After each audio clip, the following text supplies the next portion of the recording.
All right, we're rolling, we're recording, and I'm here with Rick Schaffer, bartender extraordinaire, trivia whiz, movie connoisseur, and advertising genius. How you been, Rick? Hey, Pat. Good to see you. Great to see you too, man. We worked together for a long time. Yeah, I'd say probably I was there for 12 and a half years, and you came, I imagine, about a year after I started perhaps. Yeah, yeah, it was a long time. So Yeah, the greatest. you were kind of like the unofficial advertiser for that place. Well, I got to do all the PR for the place. Yeah. So I got to come up with promotions amazingly because our clientele was unbelievable. We had newspaper guys that hung out there, all the sportscasters and all the newscasters. Pittsburgh Public Theater was close by, so we had all the patrons, the crew, the cast, Allegheny General Hospital. You couldn't have had a better clientele than that Park House in the 80s and 90s. Some of this stuff, so I went to school. We're talking about the sit and spin. Show them the sit and spin accident. Okay, so this was, I did a bunch of promos, but the one it was very popular was called the Far North Side, which was the far side, and we were in the north side of Pittsburgh, so called the Far North Side. Gary Larson never found out about it. Actually, I sent a letter to them, and at one point they sent something back that said, good luck or something. And I sent it again asking if he could maybe send us a drawing to, as a prize or something. And then I got a cease and desist. I was going to ask when that came, because you never know when that's going to happen. I've been doing YouTube now since 2016. I have yet to get a cease and desist order. I'm too small probably, but I'm sure one day it'll happen. I'll cross some line I don't know about, and not. So the idea was you draw your own Far Side cartoon, and then the winner we put on T-shirts. The first one, I don't know if you can see this. It's called the Pork House. It's awesome. So let's describe. So the Park House was a shotgun bar. It was like you had a drink rail along one side when you walked in, and the bar on the other, and you had to walk through a gauntlet basically. And this perspective is perfect from the rear of the restaurant. So not only are the characters awesome, but the layout is it's like from an architectural standpoint. It's perfect, correct. There was a tin ceiling or copper. We're not sure if it was tin or copper. I don't know if it was tin or copper. Right. I'd say tin. Big glass window in the front that had the name. So it's back. Park, correct. Yeah. I mean, it was genius. Yeah. Yeah. So they got like 10 free T-shirts out of it. And this is second year's prize winner. You can see it. Is that looking good? Another senseless sit and spin accident. That is awesome. And yeah, it's Bill. Who's Bill's last name? Frankfurt? Yeah. Yeah. It was Bill Frankfurt. I just want to give him credit because that's so amazing. You can see the other one's Jim Montgomery was the first. Jim Montgomery was an amazing artist. Yes. Yeah. So you can see there's blood on a brick wall behind the sit and spin. So thank God it's in black and white, so it wasn't too. We had napkin art contests. We drew on the napkins. We had, now this was before cell phones, so you could get away with this. We had a weekly trivia question on a chalkboard, and people answered the questions. The first question ever was there was a place in Pittsburgh for kids called the Sarah Hines House, because Heinz ketchup and all that was made here in Pittsburgh. My first question was, how many rooms were in the Sarah Hines House? 57. Obvious answer was 57. Correct. So just a guess, but Yeah. So every week people would come in, and it's just brought people in. We had the owner, Phil Powell, who was the greatest restaurateur ever. He built this place. Had an elk head in the back on the wall for years. He later became an animal rights advocate, and all his friends are like, why do you have that back here if you're an animal rights advocate? So I came up with, even though it wasn't, I came up with a contest, said 2 Luke caribou, and we auctioned off it. And all the money went to an animal rights charity, which was $500. That's amazing. Yeah, and Ina I remember bought it that. Ina bought it for Kelly, if you remember. Yes, and then they hung it in Tessera's restaurant. Did they hang it there? I think they did. Hey, Okay. your camera's kind of shifting up and down. I don't know if it's Okay. off the desk. I was probably touching the. It's perfect now. Absolutely perfect now.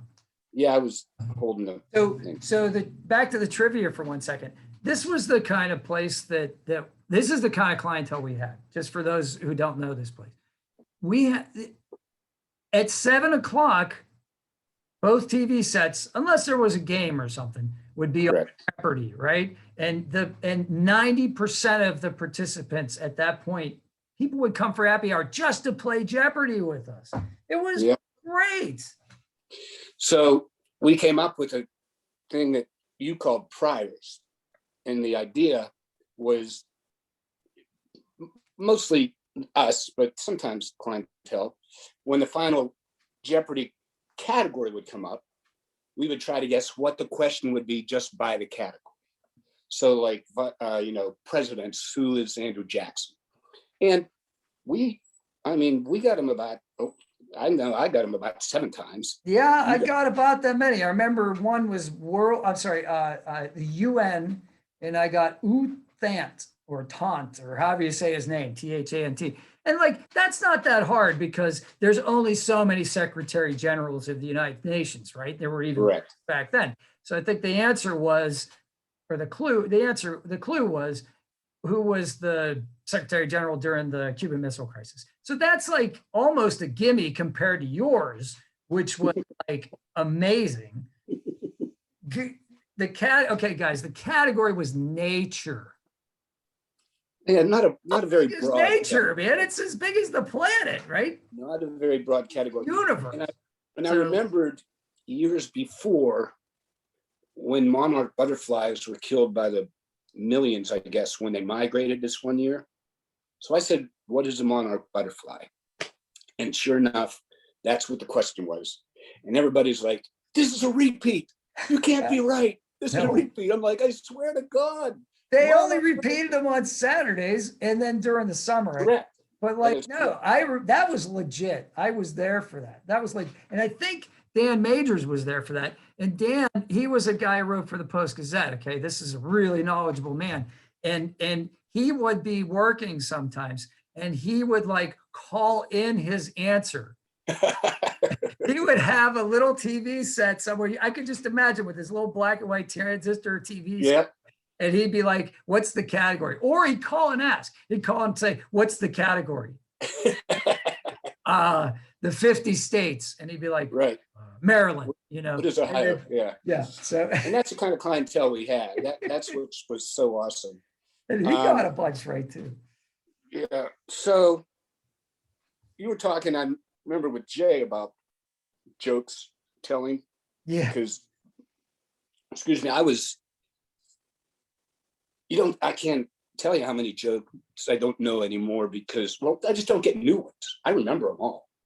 Like, you were a master. Like if somebody said, tell me a joke, I'd be like, ask Rick. He's got like a billion of them. Because I always had trouble getting started. Once you got me started, then I could do it. But I would be a terrible stand-up comic because I would stand there and be like, I need the first one, guys. And then, but if you did like a thing where it's like, tell a golf joke. Oh, okay. Yeah. So go ahead.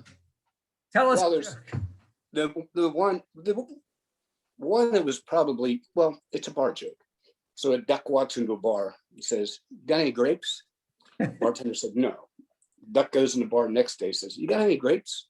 Bartender says, no, I told you yesterday. Duck goes in the bar the next day, says, you got any grapes? The bartender said, this is a bar. You have liquor, I have bar food, but I don't have any grapes. And if you come in tomorrow, I'm going to nail your feet to the floor. So the duck goes the next day and says, do you have any nails? The guy says, no. He goes, do you have any grapes?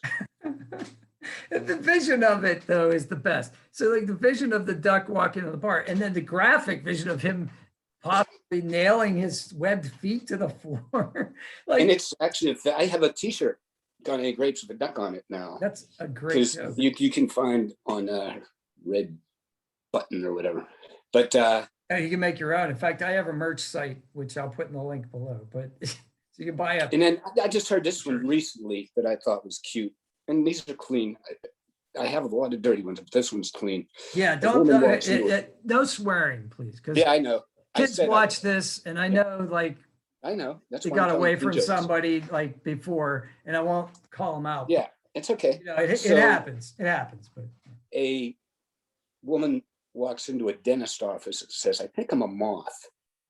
The dentist says, "Well, you need a psychiatrist." He says, "I have a psychiatrist." And he said, "Why'd you come in here?" She said, "Because your light was on." That's cute. That's a great joke. So those are jokes, but there were the one time, the spontaneity or wit or whatever you want to call it. One time a guy was in the restaurant. He was a little troublesome, not anything bad, but he wasn't one of our friends. And it was 11:30, and he said, "Well, I gotta leave by midnight. I turn into an a-hole." And I looked at my watch and said, "Mine must be a little fast."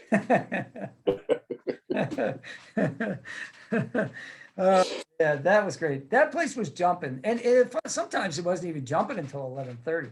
We were like, seriously, the last stop.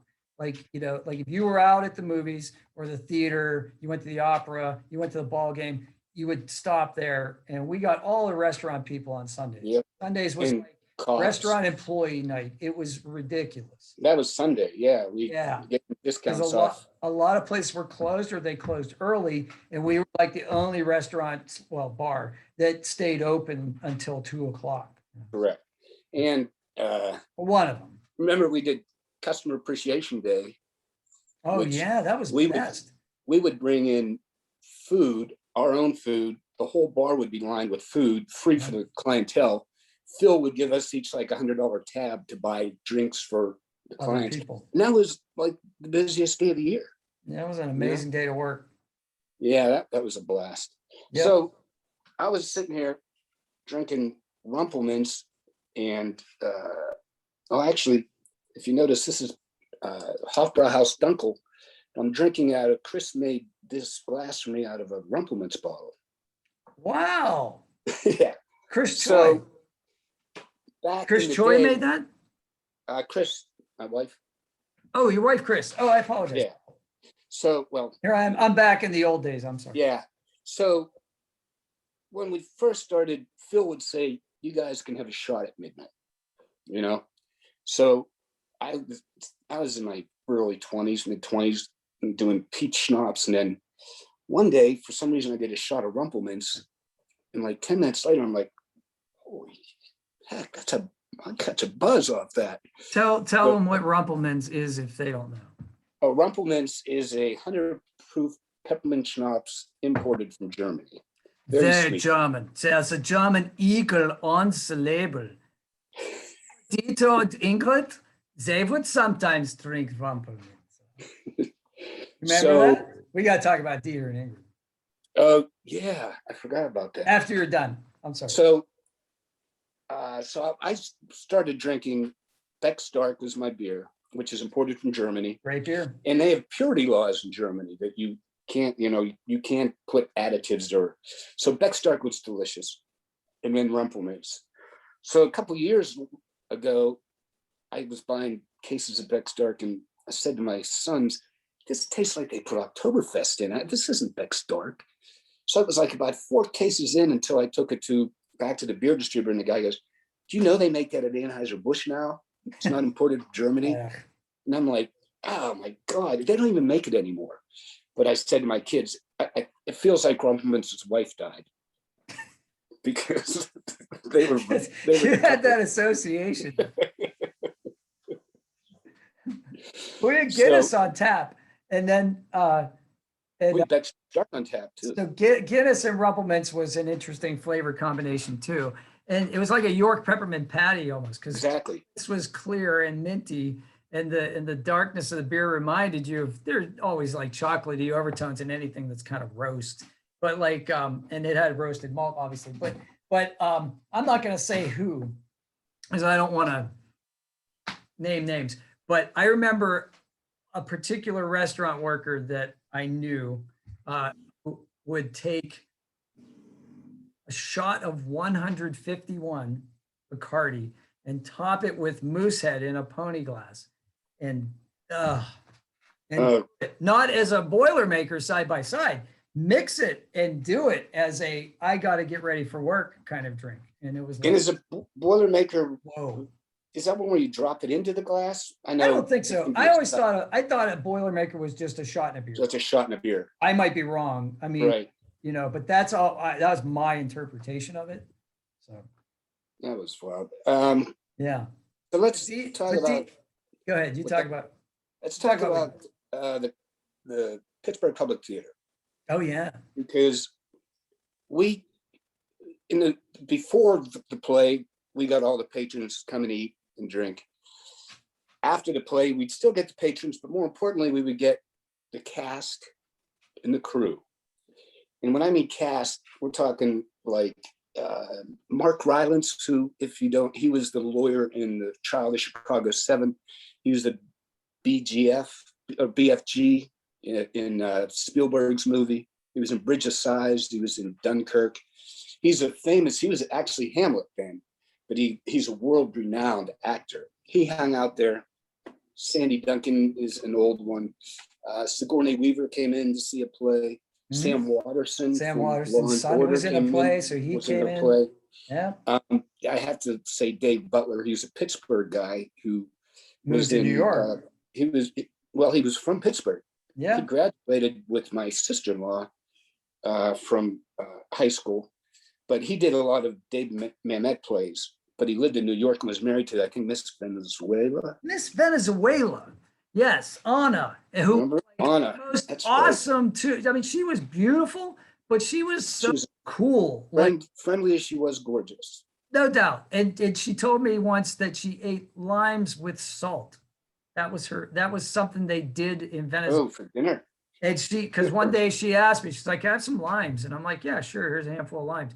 And she started putting salt on them and eating them. And I'm like, what are you? She's like, no, this is what we used to do back, where I'm from. And I'm like, wow, that's pretty wild. Yeah. So Dave Butler, if people who are movie fans, but maybe not stage fans, Dave was the politician who gets shot by a paint pellet in The Professional. If you know the movie, The Professional, where really creepy, the older like assassin has the very young girl.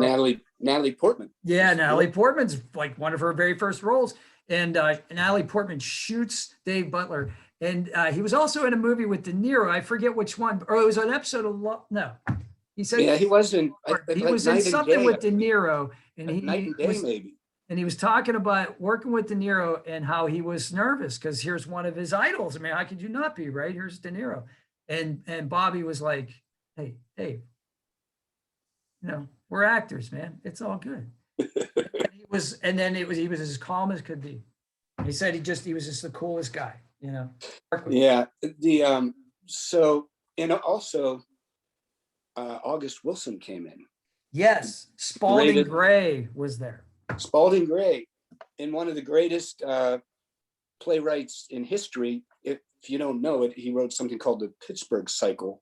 August Wilson. Yeah. He wrote a play for every decade of the 1900s.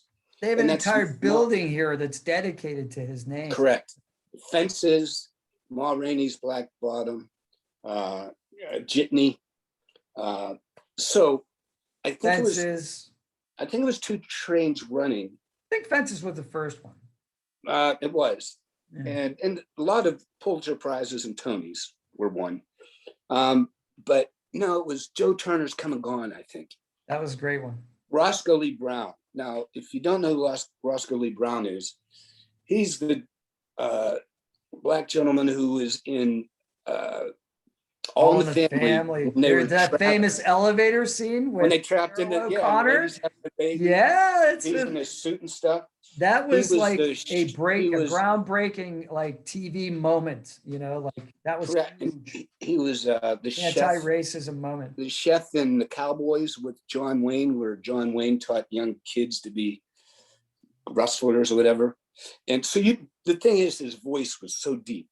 Yeah, he was like a Darth Vader kind of. He was like very noble Yeah. Right. But when he would laugh at the bar and nobody saw him, like every head would turn because they recognized the laugh. So the first time he came in, he said, Rick, he goes, we don't have any salt and pepper shakers in our room. Do you mind if I borrow these? I That's said, take great. them, Roscoe. They're That's yours. a great impression. And he's there, thanks. He goes, well, just for that, you get 2 front row seats to my show. Now, I'm like, thanks, Roscoe. You don't have to do that. He said, no, I insist. Now, we actually got into Pittsburgh Public for free anyways. But he was the classiest guy. Like the way he said things were just like, he could have said, we're going to roast marshmallows over the fire. And right. Like Shakespearean. Wow, you know, yeah, exactly. It's a moment, you know. So we did go to see the play, and there was another actor, and I'm sorry, I don't remember his name. His name is Jim or James. Yeah, you always went by James, I think. Yeah, so we're at the play. The play is over. We do have front row. My wife and I have front row seat. Well, in the middle, like perfect seats, best seats you could have. The seats that the star gets to give to his friend. Exactly. So it's the end of the play. We're giving them a standing ovation, and all of a sudden I see Jim nudge Roscoe and point at me, and they're like waving at me, like, "Hi, Rick. How you doing, Rick?" My wife is flabbergasted, but everybody's turning around like, "Who is this guy?" And I was like, "I'm the most important person in his life right now. I'm his bartender." Tells me everything. So his last day at the Park House, the play was over, and that was a sad day. One of my favorite clients, you know. That was a sad day. Famous actor. So I said to him, Roscoe, are you ever going to come back and see us? And he says, and miss that lovely smile, you beast. I love it. That's so awesome. I love it. Yeah. Yeah. I mean, now I don't know about this, and I tell some people this. I've been out of the restaurant business other than the brief time I worked at a place called the Foundry Ale Works, which is a brew pub here in Pittsburgh. Amazing place. They brewed their own beer. This was kind of before the whole thing caught on and like went correct. Nuts, but it was in the early to mid district, right? The food was amazing. It was literally an old foundry that they transformed into a space that was gorgeous. It had a roaring fireplace. It was awesome all the way around. Yeah. So, but Blaze, he was a partner in that. I love Blaze and Paul. Correct. So I can't. But a week doesn't go by that I don't dream one night that I'm back behind the bar. I swear to God, a week. And you're there sometimes. Mary there sometimes. George not that much sometimes, but I'm always in the weeds. It's like I went back to work. I don't know how to work the register. Somebody's asking me for some damn drinks. I don't know what they are. There's a table you haven't been to for an hour and a half. Yeah, and I'm the only one. And it's outside, and we never waited on people outside. And I know those work anxiety dreams, I think everybody has them. But for some reason, I'm biased because it's my dream. But for some reason, I feel like the restaurant dreams are the worst of those anxiety dreams. I can't get away from it. And now the thing about the Park House was, again, a long, narrow bar with a big round table in the back, 2 booths, maybe about 6 more tables. We had one bartender. We cooked food in a little corner behind the bar in the early days with microwaves and maybe a steamer. I mean, we didn't have it like a grill or anything. And one waitress. And we worked that bar, and it worked every time. So at lunch, they had 2 people and maybe sometimes the owner. And then for like the lunch rush. And then at night, they would have 3 people, 2 bartender, a bartender / cook, a bartender / manager, and a waitress. And then Correct. For really busy times like Friday nights, at happy hour, actually it was 9 to close. That's the first shift I ever got. It was like a 9 to close shift. And they would have a 3rd person, and then they like another two-way. But having 3 people by that bar was so narrow, it was really hard to work 3 people. Really. But we do, this was 1980s, maybe $2,000, $1,500 in business a night, you know? Yeah, with drinks, with the price of a bottle of beer being $1.35. Don't ask me how I remember this. Draft beers were $1.10, and I used to know multiples of $2.35 because mixed drinks were $3.35 in these parfait glasses with part shaved ice and part cubed ice, which was genius. Brilliant, because it fills up the space. It filled up the space, so you poured 1.5 ounces of liquor, and then you got your 3 ounces of mixed juice. But it also started to melt, so people could have the drink, and it already tasted good. It didn't taste like an alcoholic drink right off the bat because the ice already started to melt. So Phil was really was. Didn't he go to Cornell? I mean, like, correct. He wasn't. He was hotel management. Yeah. Correct. So like the dude was, and he was recovered alcoholic. Ivy League, you know. Yeah, and we had peanuts, free peanuts that you were shelled, and the shells were all over the floor. It was just an amazing place. Oh, one other promo is I called it Michelangelo's Back. Oh, right. And we put a scaffolding in the back. There was a thin area where there was a dartboard in the early days.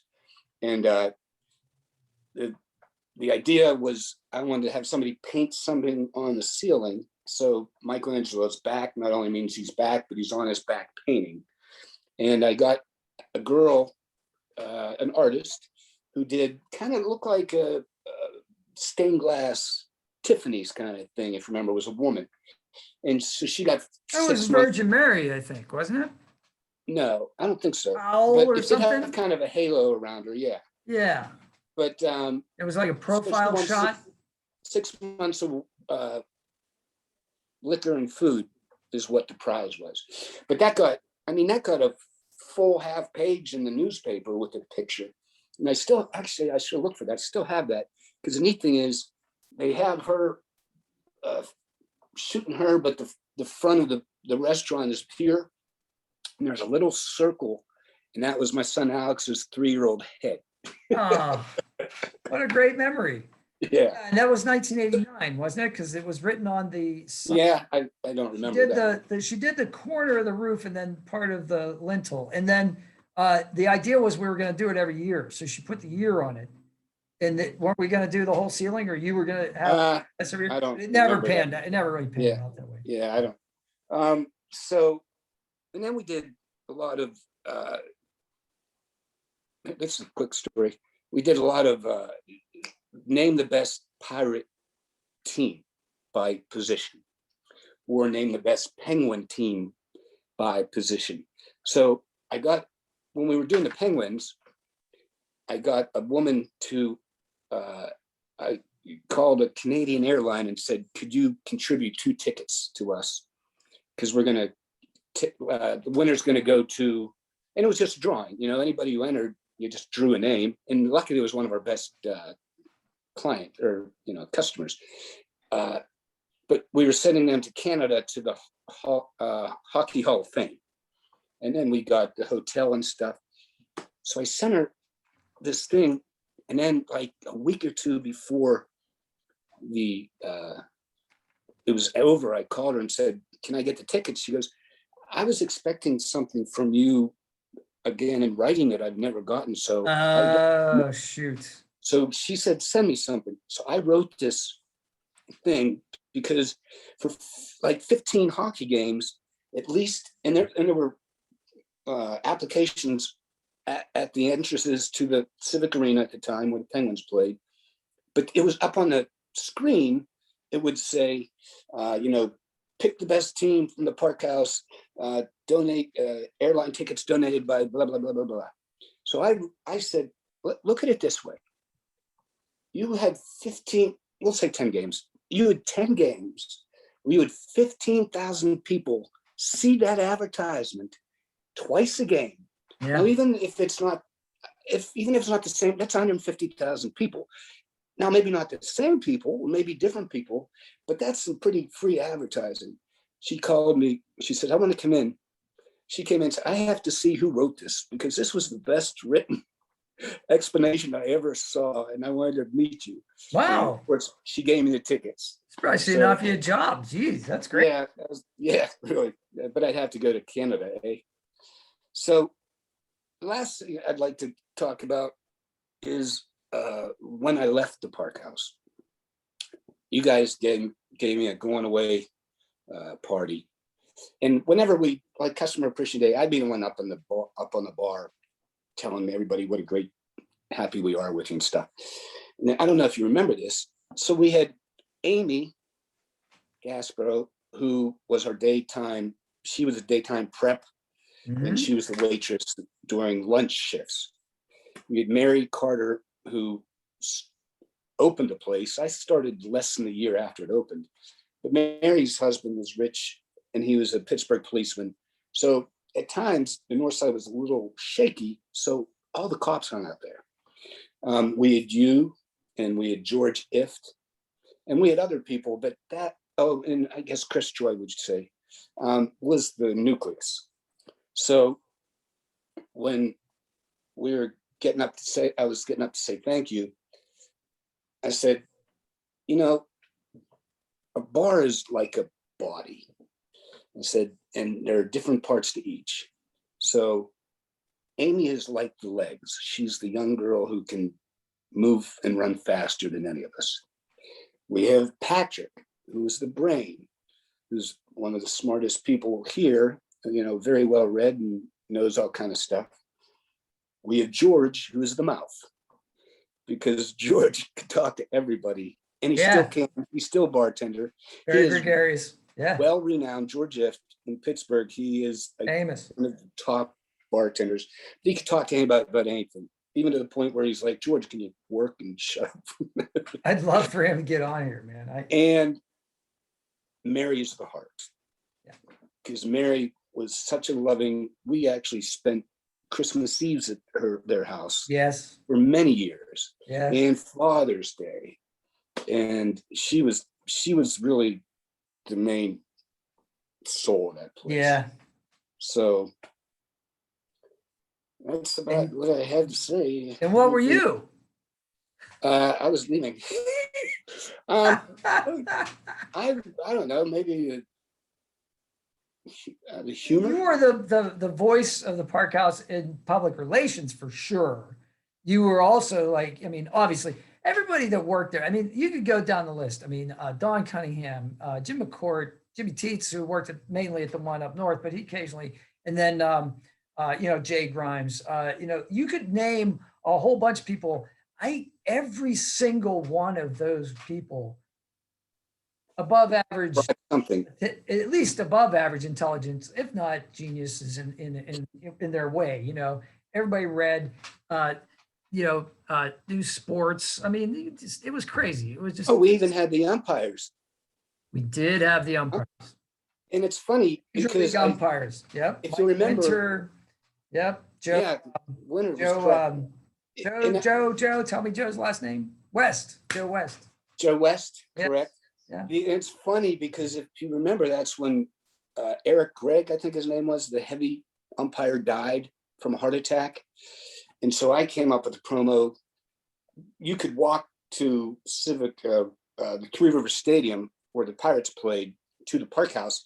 And that's actually why we got a lot of clientele for the Steeler games, everything, because there was nothing in between. And maybe what was that one bar that Kelly would go into, the black one? It's closed by now, I forget.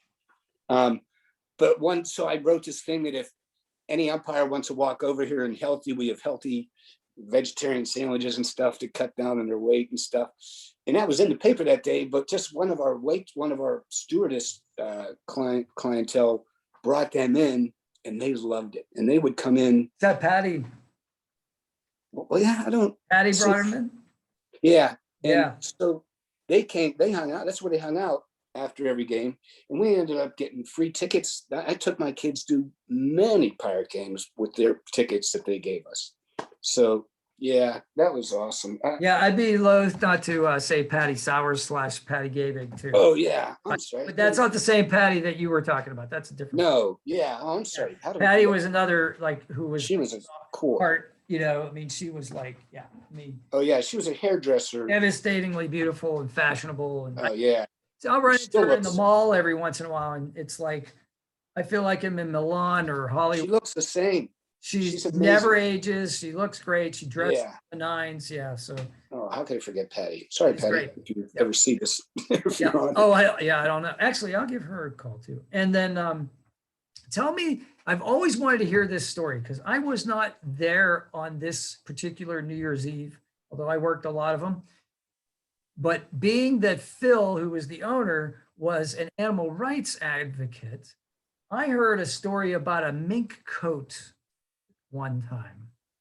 I don't, that he did something to, or, No, you and George, the way I heard the story, you and George were working. It was New Year's Eve. This lady comes in a mink coat, like a really nice mink coat. And she didn't want to hang it on the back of one of the chairs and it'd fall on the floor and get peanut shells on it and beer and all that. right, So you put it on top of the beer cooler.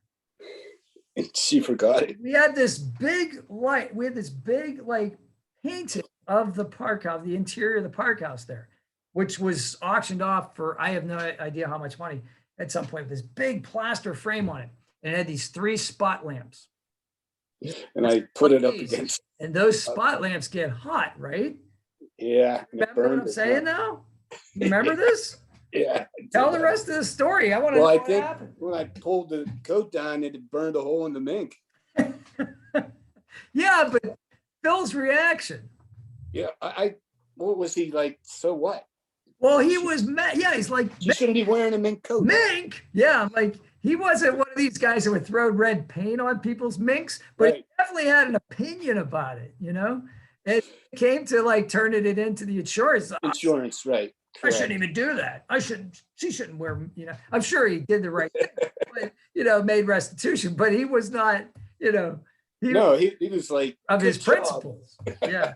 Yeah. Way to burn the mink. Pardon me.